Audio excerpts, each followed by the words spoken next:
열왕기하 24장, 25장 그렇게 됩니다. 25장이 마지막 되겠는데요. 오늘은 이 열왕기하 마지막 부분 징계와 은혜입니다. 징계와 은혜. 뭐 징계도 은혜고 또 뒤쪽에 나오는 은혜라는 말씀은 회복을 말하는데요. 회복도 은혜입니다. 징계도 하나님의 사랑이 담겨져 있지 않으면 심판하시고 끝내버리시지 징계 후에 회복을 주시지 않습니다. 그러므로 징계와 회복 둘 다 하나님의 은혜인데 하나님의 은혜를 담고 북쪽 이스라엘은 멸망했지만은 남쪽 유다는 다시 회복시키시는 그 내용을 기록을 하고 있습니다. 25장 뒷부분에 보면 그 회복되는 내용을 몇 구절을 통하여서 우리에게 알려주고 있습니다. 먼저 징계입니다. 하나님께서 남쪽 유다 백성들을 철저히 징계하시는데 참 무서워요. 다 읽을 수는 없고요. 몇 구절 징계의 내용을 살펴보기를 원합니다. 얼마나 철저히 두드려 맞는가. 24장 13절입니다. 그 가운데 몇 구절입니다. 24장 13절 읽도록 하겠습니다. 저가 여호와의 전에 모든 보물과 왕궁 보물을 집어내고 또 이스라엘 왕 솔로몬이 만든 것 곧 여호와의 전에 금 기명을 다 해파하였으니 여호와의 말씀과 같이 되었더라. 바벨론 왕이 예루살렘 성전을 무너뜨립니다. 그 예루살렘 성전은 첫 번째 성전이죠. 성막으로 쭉 오다가 솔로몬 시대에 예루살렘 성전을 짓게 되고 그 얼마나 거룩한 곳이에요. 이 우주를 만드신 하나님께서 그 성전의 제사를 통하여 이스라엘 백성들의 죄를 사하여 주시고 만나주시는 귀한 장소 아니에요. 거룩한 장소. 그 크신 분이 임재해 계시는 그 장소를 이방 사람이 이렇게 부수고 또 그 속에 있는 금이라든지 쇠붙이를 다 바벨론 나라로 가지고 가는 그 내용을 볼 수가 있습니다. 물론 그 안에 있는 그 성전 안에 기구들, 기명들, 그릇들 다 바벨론 나라로 옮기는 내용이 나와 있습니다. 이스라엘 백성들은 철저히 믿었지요. 이 성전이 있는 한 예루살렘은 멸망하지 않는다. 그러나 예레미야 선지자는 수없이 외쳤지 않아요? 그 성전이 있어도 너희들이 하나님을 향한 그 마음이 떠나고 우상이 가득하기 때문에 에스겔 선지자도 말씀했죠. 하나님의 영광이 그 성전에 머물지 않는다. 결국 이방 나라 그 바벨론 나라가 침략을 하여서 예루살렘 성전을 부서뜨립니다. 무너집니다. 상상도 하지 못할 일이에요. 당시에 종교 지도자들이나 왕이나 유다 백성들이 하나님이 임재해 계시는 이곳을 누가 감히 건드린단 말인가. 우리 유다 나라는 절대로 멸망하지 않는다. 이 성전이 존재하는 한 하나님의 임재의 장소가 있기 때문에 어느 누구도 손을 대지 못한다. 그렇게 생각했죠. 자기들이 우상 섬기고 하나님 떠나고 마음 빼앗긴 것은 염두에 두지 않고 하나님 임재만 자꾸 생각하고 끝까지 밀어붙였는데 이 예레미야 선지자의 예언대로 예루살렘 성전이 완전히 무너져 내리고 또 성전의 기구들을 빼앗기는 내용이 기록되어 있습니다. 하나님께서 이스라엘 백성들을 뽑으시고 그 가운데 이 유다 족속들을 통하여 메시아를 약속해 주셨는데 하나님께서 세우시고 뽑으신 그 백성들이 도리어 하나님을 향하여서 인정을 하지 않는 것입니다. 얼마나 여러분 하나님께서 답답해 하셨을까요? 자신이 선택하고 은혜를 베풀고 사랑을 그토록 부어준 백성들이 하나님을 떠나고 우상 섬기고 그 마음이 하나님을 향하여 사라졌을 때 하나님은 크게 탄식하시면서 이 유다 백성들도 징계를 하시는데 영원히 심판은 하지 않고 이렇게 예루살렘 성전이 무너지는 그 처참한 내용을 백성들이 실제적으로 목격하고 있는 내용을 성경은 기록하고 있습니다. 그러면 그 다음 구절 보시면 14절 보면 사람들은 어떻게 되었을까요? 14절을 다 같이 읽겠습니다. 저가 또 예루살렘의 모든 백성과 모든 방백과 모든 용사 합 1만 명과 모든 공장과 대장장이를 사로잡아 가매 비천한 자 외에는 그 땅에 남은 자가 없었더라. 가난하고 연약한 자를 제외한 거의 모든 백성들을 바벨론으로 사로잡아 갔습니다. 얼마나 처참하겠지 발표해요. 하나님의 백성이 하나님 잘 섬기고 하나님 예배하고 하나님 앞에 그 마음을 온전히 드렸더라면 이렇게 하나님의 백성들이 짓밟힐 수가 없는 거예요. 그러나 하나님 떠난 유다 백성들에게 하나님께서 강한 징계를 쏟아부으셔서 그들이 다 바벨론으로 포로로 잡혀가도록 허용을 하신 것입니다. 유다 백성을 향한 하나님의 징계지요. 그 다음에 25장으로 넘어가면 거기 마지막 임금님이 나오는데 그 요시야의 후손 가운데 여호아스가 있고 그 다음에 여호야김이 있고 여호야긴이 있고 마지막 임금님이 시드기야잖아요. 이 시드기야가 바벨론 나라에게 어떤 처참한 수모를 당하는가 25장 7절에 나와 있습니다. 7절을 읽겠습니다. 시드기야의 아들들을 저희 목전에서 죽이고 시드기야의 두 눈을 빼고 사슬로 결박하여 바벨론으로 끌고 갔더라. 이 마지막 유다 나라의 마지막 임금님이 이렇게 처참하게 당하고 있는 내용이에요. 그 왕자들은 그 아버지가 보는 앞에서 처참히 죽임을 당하고 얼마나 지독해. 이 바벨론 나라 군인들이 유다 나라의 마지막 왕의 그 두 눈을 잃게 했습니다. 하나님이 만드신 태양을 보지 못하도록 두 눈을 뽑았어요. 얼마나 처참하고 이런 일들은 그 건동 지방에 또 많이 있잖아요. 우리 역사적으로 쭉 내려오면 그렇게 두 눈을 잃게 만든 뒤에 이 마지막 왕을 바벨론 나라의 포로로 잡아가는 내용이 나와 있는 것입니다. 하나님께서 그토록 경고하고 돌아오라고 수없이 말했는데 이 유다 나라마저 하나님을 떠나고 그 므낫세 왕 보세요.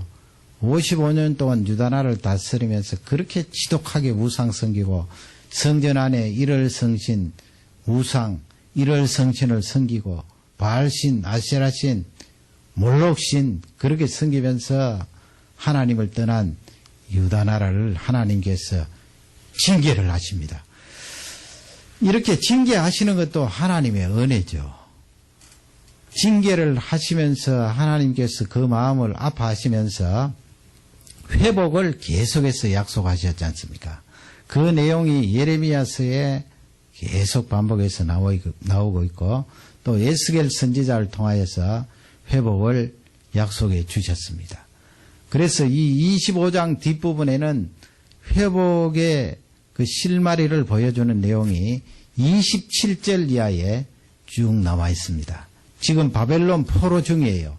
그러나 하나님께서 유다 백성들을 여전히 사랑하고 다윗과 맺은 언약이 있잖아요. 너의 왕위가 영원토록 견고하게 서리라. 그 다윗의 왕통을 통하여 오실 메시아의 그 이 세상의 도래가 결국은 성취되어서 그 메시아의 왕위가 영원토록 견고하게 되리라.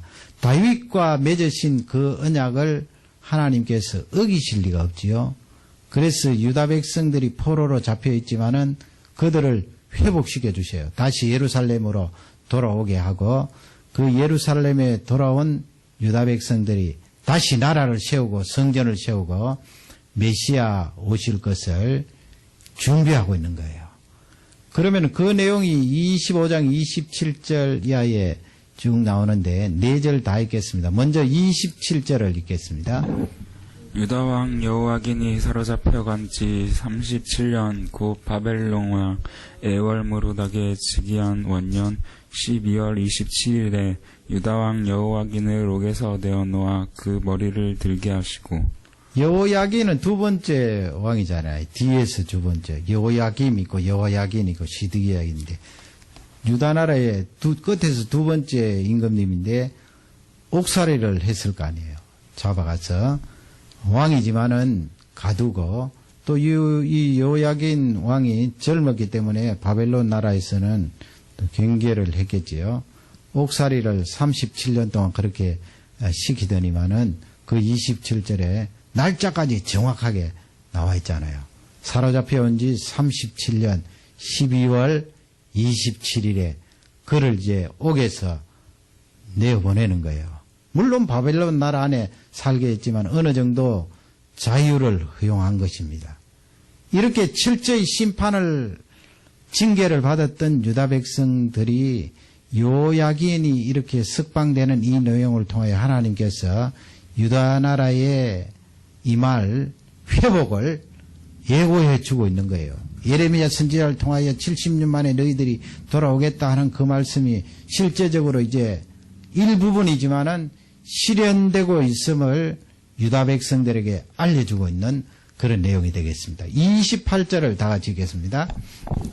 선이 말하고 그 일을 바벨론에 저와 함께 있는 모든 왕의 위보다 높이고 그 요야긴 왕을 바벨론 나라가 워낙 강성하고 또 많은 지역을 정복했기 때문에 여러 지역에서 왕들을 사로잡아 왔을 것입니다. 그 가운데 이 요야긴 유다 왕을 아주 높여주고 극진하게 대우를 했다 하는 내용을 알 수가 있고요. 29절을 또 읽겠습니다. 그 제수의 의복을 바꾸게 하고 그 일평생에 항상 왕의 앞에서 먹게 하였고 의복을 바꾸죠. 죄수 왕이지만은 감옥에 살았으니까 죄수의 의복을 입고 그렇게 37년 동안 지냈는데 그 의복을 바꾸어 입게 하고 물론 포로로 잡혀온 왕이지만은 다른 사람들이 봤을 때 귀족이라 생각될 정도로 좋은 옷을 입히고 왕과 함께 그렇게 식사를 할 수 있도록 바벨론 나라에서 배려를 한 거예요. 그 하나님의 은혜예요. 하나님의 회복을 그 징조를 지금 나타내 보여준 거예요. 몇십 년 조금만 더 지나면 유다 나라가 이런 회복의 은혜를 받아서 다시 예루살렘으로 돌아갈 것이라는 희망을 유다 백성들에게 허락한 거죠. 30절입니다. 저희 쓸 것은 날마다 왕에게서 받는 정수가 있어서 종신토록 끊이지 아니하였더라. 지금 이게 열왕기하의 마지막 부분 아닙니까? 그 마지막 부분이 어떤 결론적으로 좋은 말을 써서 마칠 법도 한데 요야긴 임금님이 바벨론 나라를 통하여 쓸 물건들 그런 돈이 들어갈 거 아니에요. 아무래도 유다 나라의 왕인데요. 주위에 사람도 붙여주고 하니까 여러모로 씀씀이가 필요한 것입니다. 그러니 바벨론 나라에서 그런 물자들을 공급해 준다 하는 내용으로 마치고 있어요.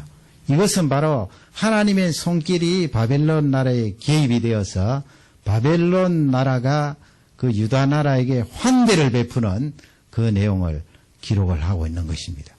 그러므로 불과 이제 몇십 년 지나면 유다 나라가 회복을 하고 하나님 앞에 다시 설 것이다 하는 것을 유다 백성들에게 알려주고 있습니다. 예레미야가 예언한 70년 포로 귀환은 예루살렘으로 다시 돌아가는 것은 반드시 하나님의 말씀으로 성취될 것이다 하는 것을 나타내 주고 있지요. 이것을 이제 우리가 적용을 해보는 것입니다. 아담 하와가 에덴 동산에서 범죄하여서 하나님의 심판을 면치 못하게 되어 있습니다. 죽음이 들어왔지요. 하나님께서 아담 하와를 살리시려고 그 에덴 동산에서 아담 하와를 축출하시면서 가장 먼저 하신 것이 있습니다. 그것이 무엇입니까? 바로 생명나무로 가는 그 길을 막으셨어요. 두루도는 화영금과 그룹이라는 그 천사들을 동원해서 이 아담과 하와가 생명나무 쪽으로 가는 그 길을 막으셨다고. 그게 창세기 3장에 나오는데 왜 그 길을 막으셨는가? 만일에 범죄한 그 상태로 아담 하와가 생명나무 실과를 먹어버리면 다시 회복을 할 수 없어요. 그 생명나무 실과는 영원토록 살게 하는 그런 실과인데 범죄한 상태로 심판 아래 있는 상태로 그 실과를 먹어버리면 회복을 못 하잖아요. 그러기에 하나님께서 아담 하와에게 회복할 수 있는 그 길을 이미 내다보시고 생명나무로 가는 그 길을 막으셨던 거예요. 두루도는 화영금으로 그 길을 막으니까 아담 하와가 어떻게 그 길로 가서 나무의 열매를 먹겠어요. 못 먹도록 아예 원천적으로 봉쇄한 거예요. 그건 아담 하와를 회복해 하시려는 하나님의 은혜가 거기에 있는 거예요. 그러니 여러분 창세기 3장을 읽으면 인간에게 주어진 저주, 땅에게 주어진 저주 다 나오잖아요. 그 가운데 죽음이 치명적이지요. 너희들은 흙에서 봤으니 흙으로 돌아갈지니라 죽음을 말씀해 주셨어요. 죽음은 우리 인간에게 죄로 말미암아 찾아온 징계요 심판입니다. 그러나 하나님께서 그 징계요 심판인 죽음을 회복할 수 있는 길을 열어놓으신 거예요. 아담 하와에게 찾아온 그 죽음의 징계, 죽음의 심판 얼마나 비참해요. 시드기야 임금님이 두 눈이 뽑히고 그 아들들이 바벨론 왕 앞에 사망하는 그 비참함, 예루살렘에 있는 성전이 무너지고 예루살렘에 있던 사람들이 바벨론으로 종으로 잡혀가는 그 비참함, 그것은 우리 인생들에게 해당되는 심판, 징계 같은 맥락이에요. 그러나 하나님께서는 그 아담 하와 때부터 우리에게 회복을 이미 말씀해 주시고 우리 인생들에게 회복할 수 있는 그 길을 열어주신 거예요. 그것이 은혜지요. 유다 백성들에게 죄짓고 징계를 받았지만은 여호야긴 임금님을 통하여서 너희들이 장차 회복이 될 것이다. 그래서 우리도 회복이 된 거 아니에요. 예수 그리스도를 통하여서 다시 회복되고 하나님 앞에 나아갈 수가 있게 된 것입니다.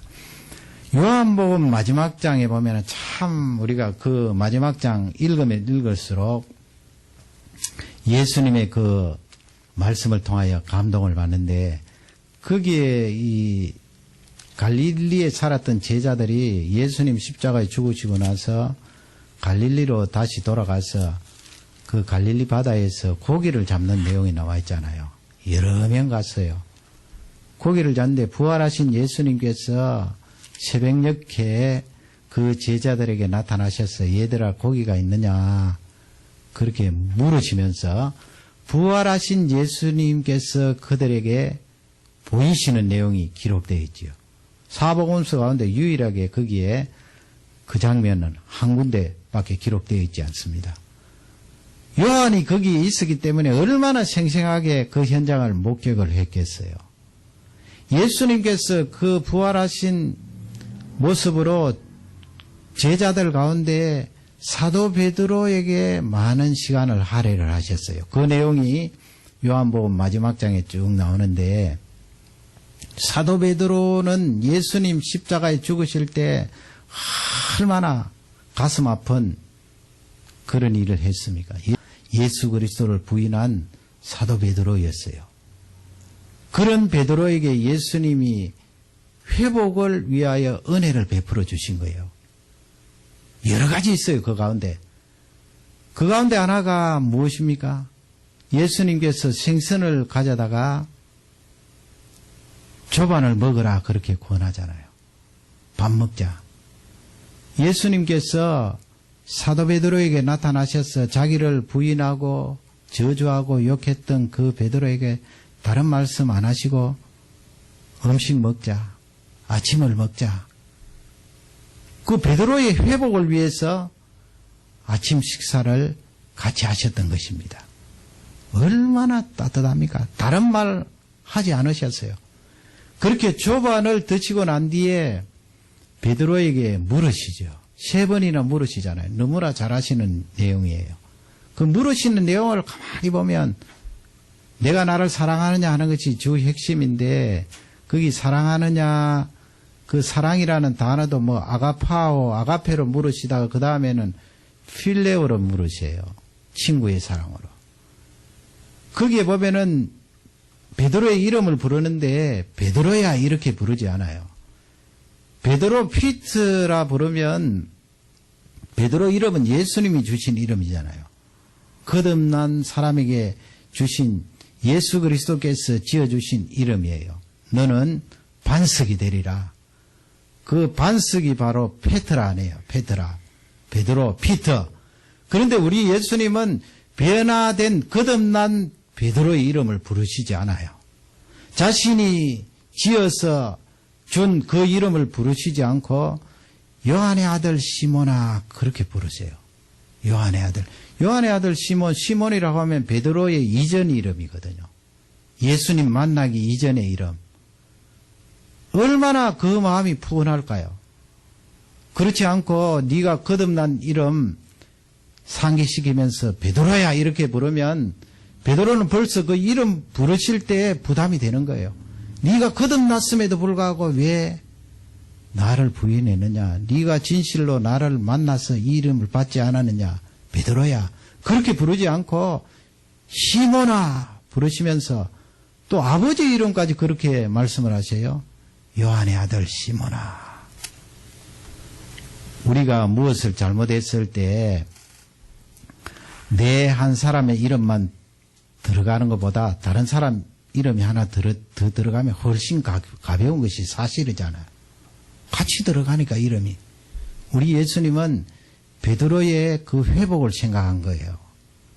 요한의 아들 시몬아. 베드로야 하시지 않고.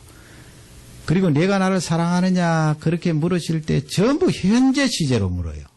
현재 시제로. 요한의 아들 시몬아 내가 나를 사랑했느냐? 과거 시제로 물으면 이 베드로는 가슴이 덜컹할 거 아니에요. 예수님 잡히시던 날 그날 밤에 내가 예수님을 부인했지. 내가 예수님을 저주했지. 욕했지. 내가 맹세까지 하면서 예수 그리스도를 모른다고 했지. 과거 시제로 물어버리면 베드로는 가슴이 덜컹한 거예요. 그러나 과거 시제로 묻지 않고 부활하신 그분이 십자가에 죽으시고 부활하신 예수님께서 현재 시제로 물으시는 거예요. 요한의 아들 시몬아, 내가 지금 현재 나를 사랑하느냐? 얼마나 가벼워요. 베드로가 예수님의 그 물음에 현재 시제로 물을 때 훨씬 부담감이 줄어들고 회복이 되는 거예요. 고백을 하죠. 내가 주를 사랑하는 줄 주께서 아십니다. 우리 예수님께서 십자가에 죽으시고 부활하셔서 베드로를 회복시키는데 우리 모두에게 찾아오셔서 이렇게 회복시키십니다. 그분은 무례하지 않아요. 우리의 죄를 단번에 지적하면서 너 잘못했지. 왜 그렇게 했느냐 하시지 않고 과거의 이름을 부르면서 또 다른 사람 이름까지 거기에 집어넣어가면서 그 죄책감과 무거운 짐들을 줄여가시면서 회복시키는 예수 그리스도를 보실 수가 있습니다. 왕상 19장에 보면 저번에 했습니다마는 이 엘리야 선지자가 광야로 도주하면서 로뎀나무 아래서 하나님 이제 넉넉합니다. 제 생명을 취하여 가십시오. 죽는 것이 낫겠습니다. 그렇게 고백하잖아요. 그럴 때 하나님께서 엘리야에게 나타나셔서 단번에 그를 꾸짖거나 어떤 일을 하라 말씀하시지 않고 천사를 보내셔서 어떻게 합니까? 그 몸을 어루만지세요. 그리고 마시는 물을 주셔요. 먹을 것을 주셔요. 하나님의 그 손길이 얼마나 부드러워요. 엘리야 선지자를 회복시켜 주세요. 그리고 호렙산에 도착했을 때 동굴 바깥에 그를 불러내시고 우리 하나님은 얼마나 크신 하나님이세요. 그 호렙산을 단번에 치시면 날아가는 호렙산 뿐이겠습니까? 이 지구 한번 치시면 지구까지 다 날아갈 강한 하나님이신데 엘리야 선지자에게 그렇게 강하게 나타나시지 않고 지진 가운데도 불 가운데도 강한 바람 가운데도 나타나시지 않고 세미한 음성으로 나타나시잖아요. 너무나 부드럽게 너무나 조용하게 너무나 따스하게 엘리야 선지자에게 나타나서 그에게 말씀하시는 하나님을 볼 수가 있습니다. 회복시키시는 하나님이죠. 회복시키세요.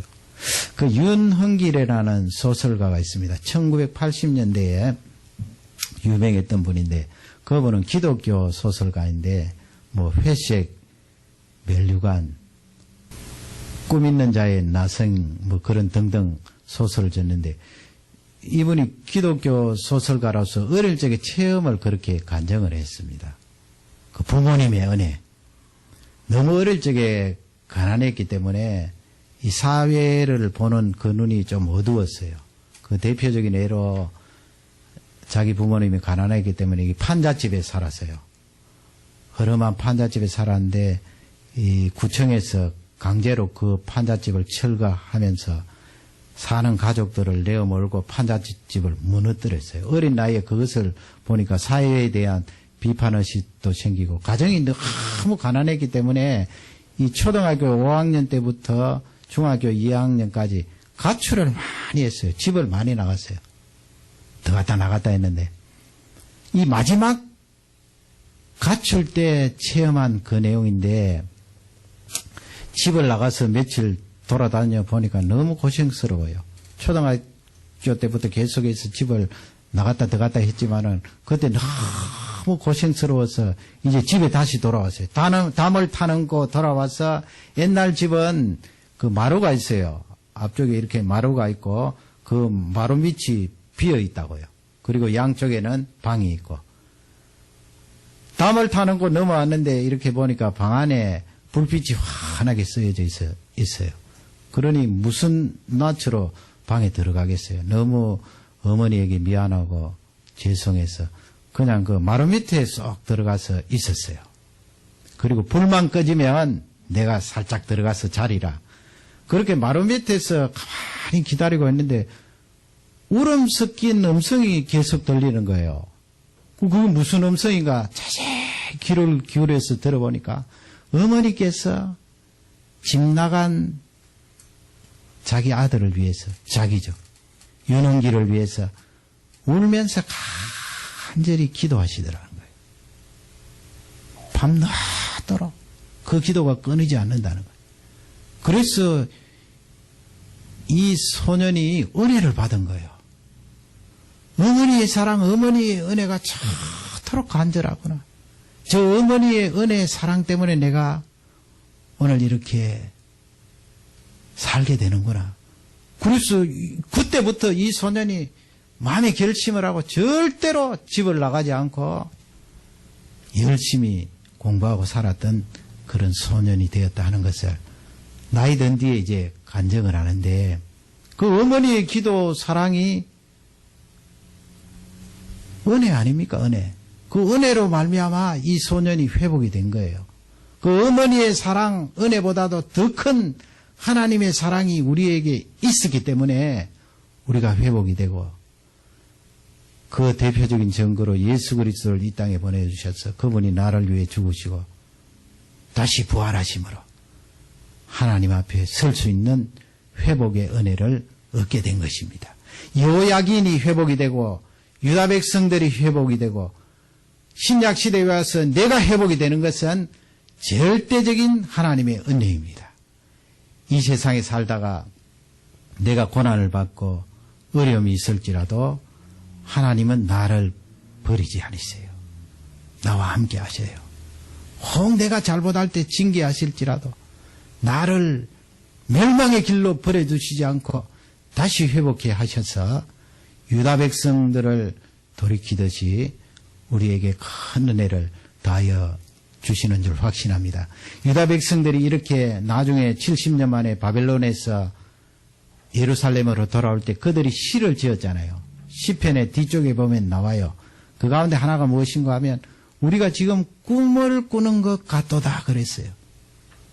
너무나 그 회복이 감격스러워서 예루살렘 성전이 무너지고 예루살렘 성벽이 다 부서지고 우리는 포로로 잡혀가서 영원히 돌아오지 못할 줄 알았는데 하나님의 은혜로 말미암아 이렇게 회복이 되어서 예루살렘에 돌아오다니 지금 꿈인가 생시인가 그 말씀이에요.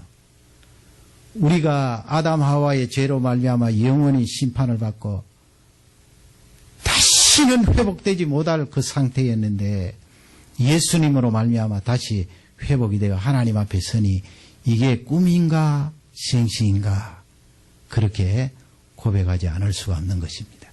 지금이야 우리가 육신을 입고 있기 때문에 우리가 구원을 받은 그 장엄한 광경을 다 상상을 못해요. 그러나 나중에 예수님으로 말미암아 하나님 앞에 설 그때 말할 거예요. 뭔가 어떻게 내라는 이 존재가 이렇게 회복이 되어 하나님 앞에 설 수가 있는가? 이 장엄한 광경, 크신 하나님 앞에 내가 머리를 숙이고 그분을 찬양할 수 있는가? 그렇게 고백한다는 것입니다. 이 회복이 우리 개개인의 삶과 교회와 우리 모든 가족들에게 넘치게 임하기를 주님의 이름으로 축원합니다.